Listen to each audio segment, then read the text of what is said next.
And welcome in Late Kick on the Air, a rare Tuesday show in the middle of the spring, March 23rd, the year of our Lord 2021.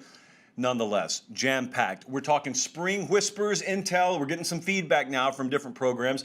So I'm going to touch on a few different teams from a few different conferences. I'm also going to talk about some hires that Ryan Day made at Ohio State. And there's some stuff happening there. Even though they played in the national title game, they won the Big Ten, there's still some growth that has to happen, and it's still early on in his tenure, Ryan Day's tenure at Ohio State. He made some moves. I think they're very underrated. Maybe Buckeye fans are talking about it, but not nationally.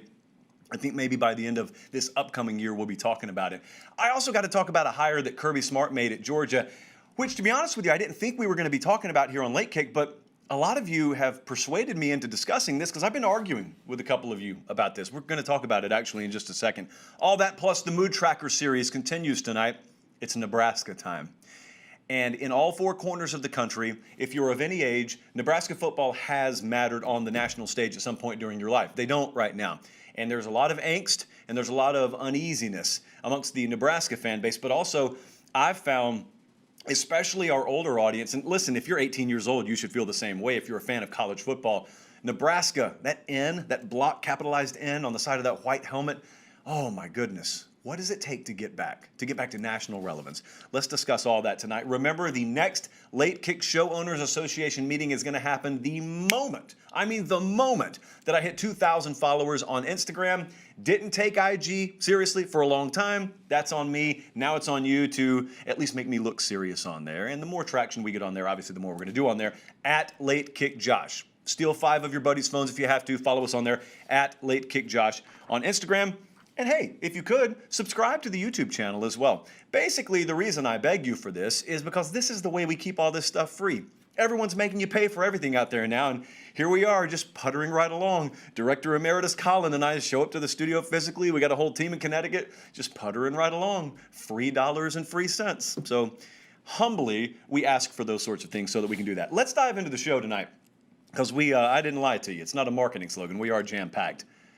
Why did Kirby Smart hire Will Muschamp? Some of you may not even know this has happened, but yes, indeed, Will Muschamp is a new senior analyst. I'm looking at his exact title right here. He's a senior analyst now for the University of Georgia. So he's making $300 grand a year, which is great. You and I could live on that, right? But not only is he making $300 grand a year, the reason Muschamp was able to take this job is because there is no mitigation clause in his contract and buyout from South Carolina, which means essentially, someone was dumb enough to give Will Muschamp a contract wherein if you fired him, you were going to have to pay him millions of dollars, and if he went and got a new job, you still had to pay him his full buyout.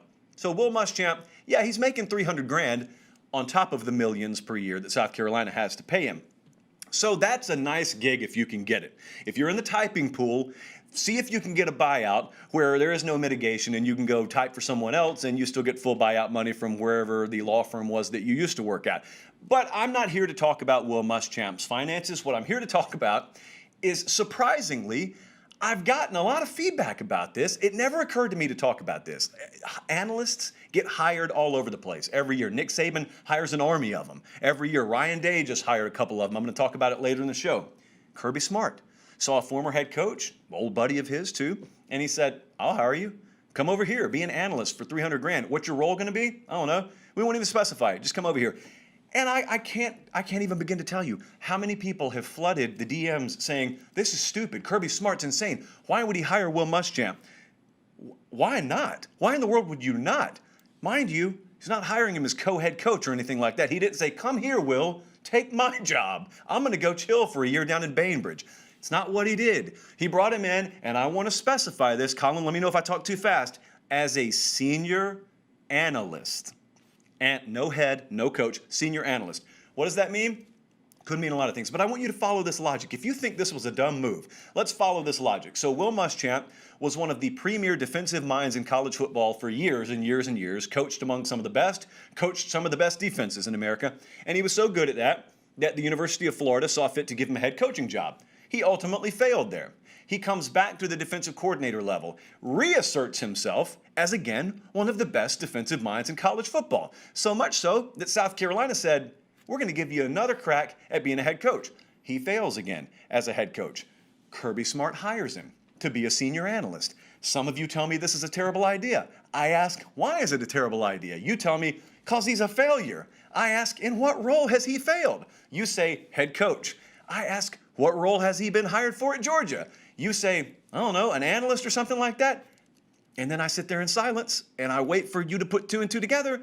And some of you who have been arguing with me on this, you just look at me and go, see what I mean? I don't see what you mean at all. I want to stack as many former head coaches on my roster as humanly possible. I don't know how many times you have to watch Nick Saban do this every offseason to realize this is not only a proper practice, it's a very wise practice. Here's the reality. There are dozens of men in this sport who are head coaches who are ill-equipped for it. So I'll say it like this. There are dozens of guys who are ill-equipped to lead programs who are extremely valuable pieces of a program. Will Muschamp, as it turns out, was sort of ill-equipped to lead South Carolina long-term and get them where they wanted to. But he's a perfect and valuable addition if you put him in the right spot. And so here's what I had. Most of the time when I've had these correspondence with you, you've come back at me and we've hashed it out and either agree to disagree or you've seen it my way. This is not one I'm willing to budge on. I just know I'm right. Sometimes you just know you're right. I'm not budging on this one. It's good. It's a very good thing when you can bring former head coaches in, former high-level defensive coordinators in, and give them an analyst position and have them there for $300,000 a year, which is essentially an office supply budget for the University of Georgia. But you may look around and you may say, you know, some of you get it. But if you don't get this, I've had some of you ask me, oh, what are you bringing in Will Muschamp to do? What value? What value is Will Muschamp going to have for Georgia? Just off the top of my head, I look around and I think about having another set of eyes on my defensive backs or my linebackers. I think about the added benefit of having him involved in recruiting evaluations. Quality control is a whole nother aspect that when you've been a head coach, you've had to oversee every facet of. So you get another set of eyes on your quality control. You get more feedback on how to deal with donors, how to deal with your own administration, how to deal with league administrators and the NCAA, which a head coach has to do and an offensive coordinator has never had to worry about. You get the added benefit of having a former head coach there for self-scouting purposes. Not only is he another set of eyeballs that can help install new drills, new looks, new approaches in practice, he can help you coach your coaches. He's had to do it before. It's not just players that have to be coached. Coaches have to be coached. You got another set of eyes that is former head coach in the house. He can help you do that. Staff evaluations in general. I would argue scheme input. Will Muschamp can be very valuable on. And you get to use him during the season for advanced scouting purposes. So you ask me, what benefit can a failed head coach have for Kirby Smart? I don't know. I just named like 17 just off the top of my head. I've never ran a program a day in my life. I say that to say this. If it's easy enough for me to figure out, it should be easy enough for anyone to figure out. So that, in a nutshell, is why I think it's a proper hire and a wise hire to bring Will Muschamp in for Kirby Smart or anyone else who could have gotten him. Now, there have been some other additions at another outpost in the Big Ten. At Ohio State, I think Ryan Day has made some very underrated moves in the offseason. You Ohio State fans who are hardcore, you follow it year-round, you probably know about this, but outsiders, maybe not. I think Ryan Day has upgraded his staff, and in time, I think the rest of the country will come to realize this. The best always do this. The best find a way, even if they're at or near the top of the sport, they're always looking to upgrade everything, and that includes coaching staff. I go back to 2018. Alabama, kind of like Ohio State just did. Alabama makes it all the way to the national title game, and they got run out of the building by Clemson. And so you could have two trains of thought. You could either say, oh, man, we're really close. Let's not change anything. We're really close. Or you could be like Nick Saban and say, this team wasn't good enough. Our dynamics here were not good enough. We got to get better. And they got better. And the coaching roster that Alabama trotted out there in 2020 ran circles around the one they had just 2 years prior. And that's why, well, one of the reasons why they won a national championship. But it's always a balancing act. And Ryan Day's finding this out. All the other coaches find this out. Here's what you want. Everyone complains when their coaching staff is too old. LSU was a big complaint from them last year. Coaching staff was a little bit too old. They were detached from the reality of the younger generation, and they didn't relate to kids. And so then you want to get younger. Everyone wants a youth movement. But then, you know what else everyone wants? Everyone wants wisdom and experience in the coach's room. Well, how do you balance this? How do you get the youth and the exuberance while also having the experience and the wisdom? Well, the answer is a mixture of those elements. It's a balancing act. How do you find that proper balance, though? That's one of the many challenges of being a head coach. So what do we know about Ohio State last year? Buckeyes, circa 2020. They were a really good team. Really good. I thought they belonged in the national championship game. We could have the whole argument about the playoff structure. Luckily, 2020 is a one-off, so any argument made last year hopefully is irrelevant to the future. But here's what we do not know. We don't know what their internal QCRs, quality control reports, said about their own dynamics. And more specifically, we can't know exactly how Ryan Day graded his own staff. It's one thing to grade your team, but one of the things that I think would fascinate you guys, if we could ever be a fly on the wall, is when self-scouting happens, self-evaluation happens, and your coaches are getting graded.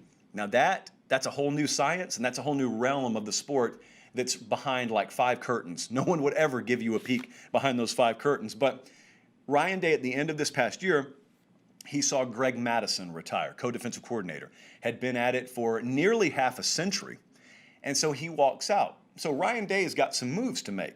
And he made 4 of them, really. I want to talk about 2 of them right now and then the other 2 in just a second. Matt Barnes is the new secondary coach there. Also, Parker Fleming is the new special teams coordinator.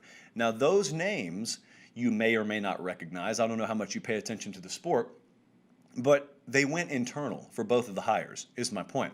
And this kind of circles back around to what having elite culture allows you to do. If you got really, really good culture, it's that thing that everyone preaches, but really very few elite cultures exist out there. Not just in college football, but in business and in life in general. But if you get one, and I believe they have one at Ohio State, you don't have to go outside the 4 figurative walls of your football complex very often, because you got qualified candidates who already speak your language and who already understand everything about the organization that you can just promote from within. The best organizations are able to do that. In fact, you're working in that organization, and your motivation, instead of in a normal organization being, I got to get out of here so I can advance. In an elite culture, in an elite organization, your motivation is, I got to get better because I'm about to advance on this ladder right here. Well, Matt Barnes and Parker Fleming just did that. What does that sound like, by the way? The reason I think it's so personal and so relatable for Ryan Day is because that's exactly what happened to him. Not too long ago, you get the breaking news on your phone. Urban Meyer's out. Urban Meyer's retiring. What in the world? Ohio State's open? Wow, what a national coaching search this is about. Wait a second, they just hired Ryan Day. Ryan who? Some of you didn't even know who Ryan Day was. And they went internal. Now remember, there was no problem at Ohio State. It's not like the Tennessee job where there's this huge looming NCAA black cloud. The Ohio State job was one of the most elite jobs in the country. They could have gotten virtually anyone they wanted to come to Columbus. They didn't even leave town. They looked right inside the athletic department. They looked right inside the football complex. They said, Ryan, could we talk to you for a second? You're the head coach now. You're the captain now. Take it. And he's taken it. And they're still elite, if not recruiting at an even higher level than they were when Urban Meyer was there. He understands how this works because it happened to him. Now he promoted from within. So that's part one. Both those guys are young, though. Both of those guys probably don't have the decades and decades of seasoning and experience that you would want. So what else does Ryan Day do? Well, he goes out, kind of like Nick Saban and Kirby Smart we were just talking about, hiring those analysts in the offseason. What do you know about Paul Rhodes? You probably remember him once upon a time as a former head coach. Have you heard his name lately? I don't know, maybe, maybe not. Well, he just got brought in at Ohio State as a defensive analyst. What about Todd Fitch? He just got brought in. Former coordinator, you've heard his name probably for a while, just got brought in as an offensive analyst. You won't see these guys on the field. If you got a press credential, you may see them in the press box on game days. But there you have the balance being struck. So they got younger. The guys that are going to go out recruiting, the guys that are on the field, they got a little bit younger in the aggregate. However, in terms of the overall makeup, when they're sitting in a staff meeting, Ryan Day, you can tell. He doesn't really mince words very much. You can tell already listening to him throughout spring, they don't think they hit a home run. They think they hit a grand slam with this mixture. I think they did too. I think probably what's going to happen if they get quarterback figured out is they're going to win the Big Ten again. They're going to get in the playoff again. And you're probably going to look at them and you're going to say, they look a little bit better. How in the world does a team lose Justin Fields and get better or at least match the production? Well, what you'll have is you'll have a better overall coaching mixture. And you never know what that does over the course of a season because there's this other word in this sport, development. We talk about it a lot here, where we don't just assume players are who they are when they come out of high school. We don't just assume the star ranking is going to forever define them. And 3 stars are never capable of playing to a 5-star level, and a 5-star is never capable of going bust. Development matters. The best staffs develop. James Franklin's got a big chore right now trying to develop the linebacker and safety positions in Happy Valley. Well, that's similarly what Ohio State has to do. They're trying to retool their entire secondary right now. They were terrible. They were 122nd nationally in FBS pass defense last year. That's horrid. It's horrific. They got to retool that. You got to develop the guys you have on campus. It's not a transfer portal fix. You got to have coaches who can go recruit, and you got to have coaches who can develop the guys you have on campus. I think Ryan Day's got a good mixture right now. Let's talk about some spring football. We've talked about previews, but we haven't really, for good reason, we haven't spoken about what's happening so far. Well, now spring practice is underway in a lot of places. So let's just give you a few whispers, little bits of intel that we're getting. Obviously, we'll get more as more camps get underway. I want to start at LSU because, man, we got to keep a close eye on this quarterback situation. LSU, you know, the overarching theme this year for them is obviously going to be which was the outlier, 2019 or 2020? Well, then we get down to ground level, and a lot of what's going to determine that answer is what happens at quarterback. And you saw late in the year, probably when logic told you they should have been their most decimated, they rose to play their best football. And that was when Max Johnson took over at quarterback. Miles Brennan was out early to mid-portion of the year. He never came back. And so Max Johnson came in. For instance, he led that big upset win in Gainesville against Florida. And so now Miles Brennan is healthy. And I think a lot of folks maybe who check out during the spring and they come back during what I call preview magazine season, they're going to assume it's Miles Brennan's job. There are a lot of people around LSU who assume that. I don't assume that. I know what depth charts look like. I know how easy it becomes to kind of attach yourself to whatever the group think of the day is, and you start writing the depth chart. But depth charts are meaningless when reps start to happen. When live bullets start to fly, that's when this stuff gets settled. And I want you to remember, you got new crews coming in there. You got new offense, new defense. So it's not holdover time. It's not Miles Brennan just doing more of what he was doing before he was injured. You got some new elements there that you have to learn. And so how efficiently will that happen? It's not the only place that's occurring. I'm about to talk about Texas too. But this whole quarterback situation at LSU, to say that's settled, to even indicate or suggest that's settled is ludicrous. You may end up guessing right. I could say it's Miles Brennan's job, and he goes on to win it, and I say I was right. No, I guessed right. No one's right here. There is no skillful answer on this. There is no 80-20 either way. 60-40, 65-35 maybe, but I think it's wide open. I think Max Johnson could easily win this job. How about Clemson? That defensive line. Last year, you talked to people close to the Tiger program, and they told you two things. The first was learn how to pronounce Clemson. I said, I'm a lost cause. The second thing they said was, all right, fool. Well, at least you need to know this. Our defensive line's going to be good next year. This year, they're young. You can see them flash, but next year, they're going to be really good. Well, next year is here. And Clemson's defensive line probably going to be really good. You remember names like Brian Brzee last year. Is he even a legal adult yet? Like he just turned 18 5 minutes ago. He's already wrecking interior offensive lines. But Tyler Davis, Trey Williams, these are names you continue to hear a lot about in camp. KJ Hill, when we talk about the defensive end and pass rush and coming off the edge and stuff like that, KJ Hill's out for the spring. And that's given a lot of guys extra opportunity out there. Miles Murphy's another one of those names that was young a year ago, and now there is no mid-tier. You're either young or you're a veteran now in college football. So he's there. Xavier Thomas, remember that name? These are just all former 5-star names everyone remembers from signing days past. That is a potential game-changing crew. And that's independent of anything happening with DJ Uiagalelei. That's independent of anything happening with the wide receiver position. Let me pause. I think if I could pronounce the quarterback without fail, I should get a pass on putting the Z in Clemson. That's my opinion. I know you guys differ, but Uiagalelei versus Clemson, like which one would you rather be able to master? Because I watched some national broadcast types. Colin, remember this. We did a segment on this. I watched some national broadcast types thoroughly make fools of themselves last year trying to pronounce DJ Uiagalelei's name. So I got that one figured out. The Z's not going anywhere, though. How about at Texas? Steve Sarkisian walks in the door. And this is a little while, a couple of weeks after, what bowl game did they play in? Was it the Alamo Bowl? I don't know. Whoever they played Colorado, and Casey Thompson looked great. And so we were really excited, and are still really excited, about the potential with Casey Thompson in this Longhorn offense. And here is the deal. That's not settled either. And here's the deal, part B. There are some people around the Texas program, maybe it's just because they're looking for something to talk about in the spring, but I've had a couple of folks close to Texas who have told me they're not predicting a winner, but they said, Hudson Card, if you were asking in terms of pure skill set, which of these quarterbacks is more tailor-made for Sark's offense, it would be Hudson Card. It wouldn't be Casey Thompson. Now, overall, who ends up being the better quarterback could still be Casey Thompson. If I were a betting man, if I were out there degenerately placing wagers on spring position battles at Texas, I would lay my money on Casey Thompson. However, think about what I just said there. It's the same principle that's in play at LSU. You can fill out all the depth charts, you can write all the preseason articles, you can read all the magazines you want to. Writing something over and over again doesn't mean anything.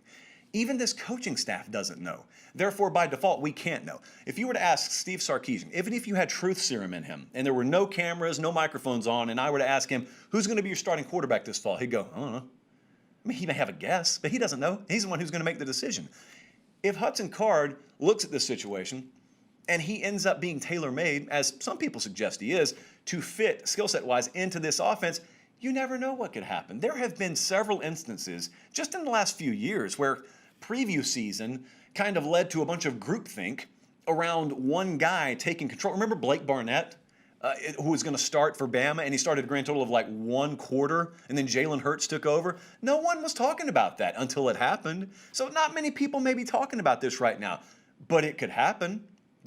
It's now an every show thing, JP, Angels in the outfield. It could happen. Flap those arms. It could happen. Keep a close eye on that. They're just now opening spring ball in Austin, so keep a close eye on that. And the last one, I'm going to stick with the quarterback position here. The last one, I've spoken about this a couple of times now. Mackenzie Milton watch continues in Tallahassee. As I said in our spring preview for the ACC, one of the biggest focal points for me is going to be on FSU's spring camp, year 2 for Mike Norvell, and Mackenzie Milton, the transfer quarterback who had the devastating leg injury at UCF 2 years ago. He's in, and they had talked a lot leading up to spring ball opening in Tallahassee about how Mackenzie Milton had been fully cleared for everything football related. And I said, there's a difference between being cleared and being full speed. Now, if he's full speed and not just cleared, then that could be a game changer, because I think that could be the starting quarterback there. I think I would lean heavily towards him being the starting quarterback if he is indeed cleared. So I'm reading on Knowles 24/7 the other day. They've had a couple of spring practices now. This is a quote from Brendan Sonome over on the FSU 24/7 site.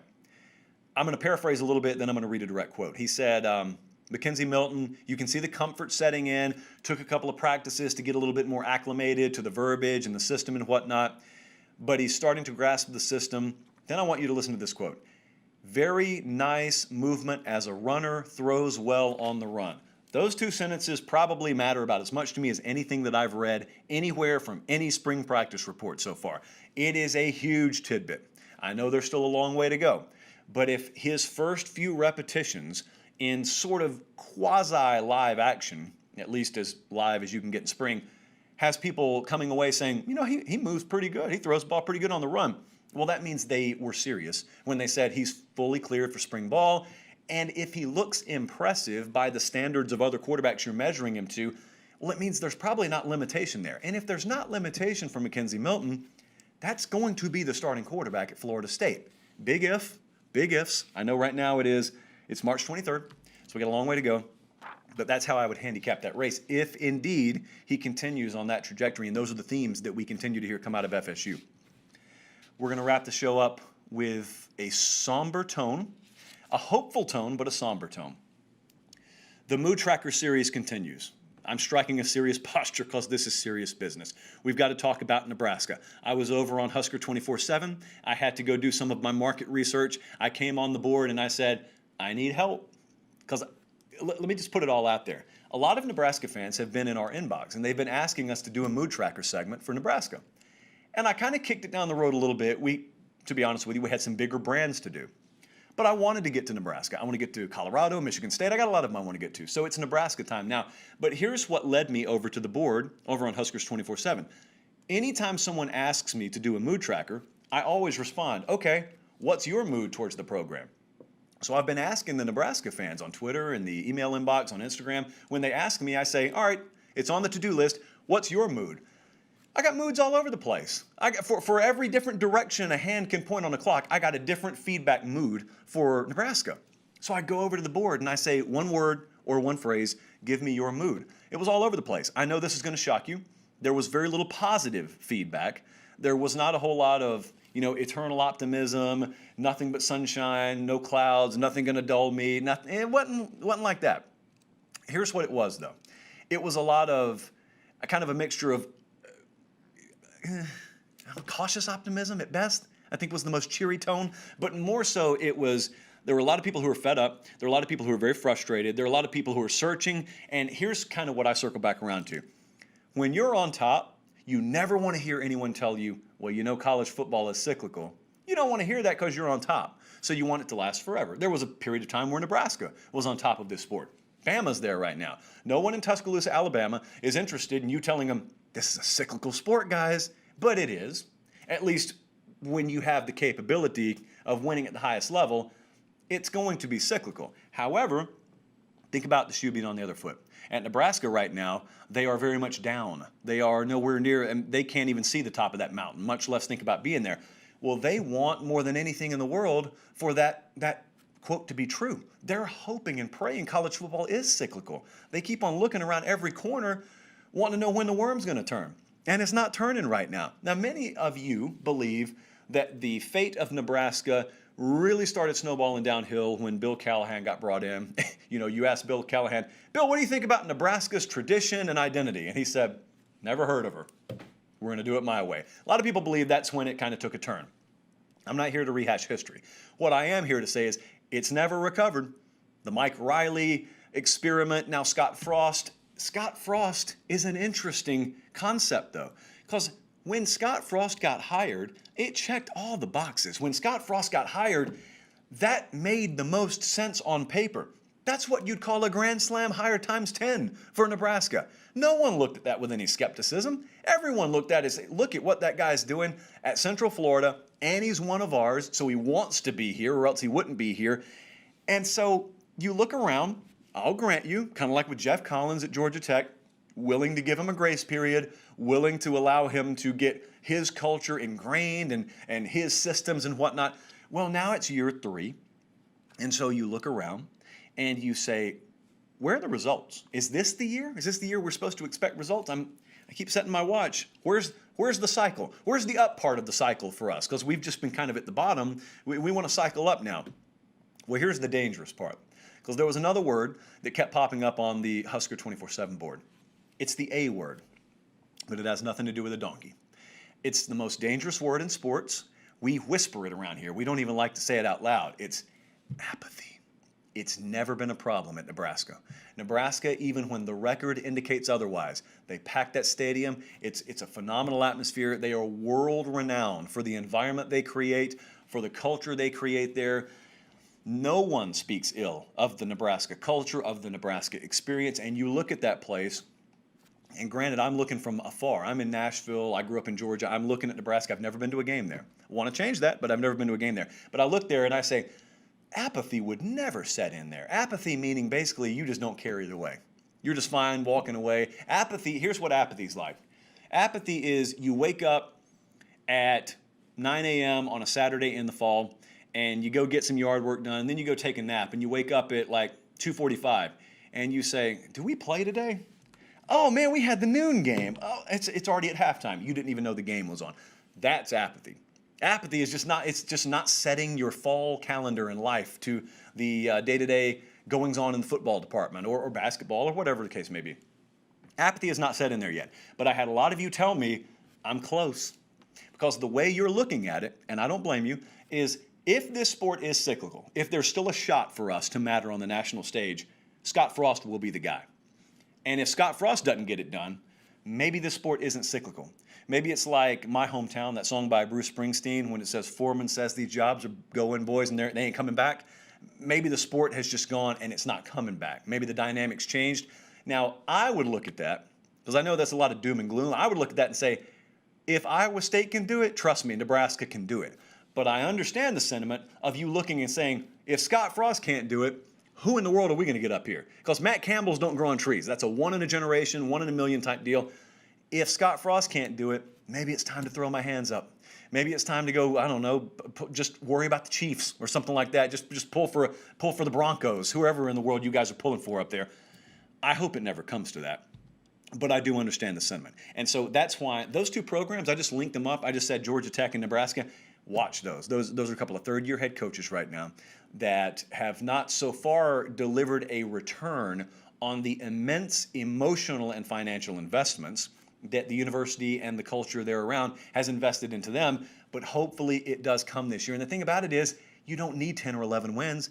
You just want to see a competitive product on the field to where at least now you start looking around the corner, and nothing's come around the corner yet, but there's this bright light to where, it's like a train way, way down the tracks. It's about to come around the bend, and you can see the light. If we could just see a light after this year with Nebraska, we'll take that. Right now, it's just darkness and darkness and darkness as far as the eye can see. And so I get it. I understand why the mood is that way.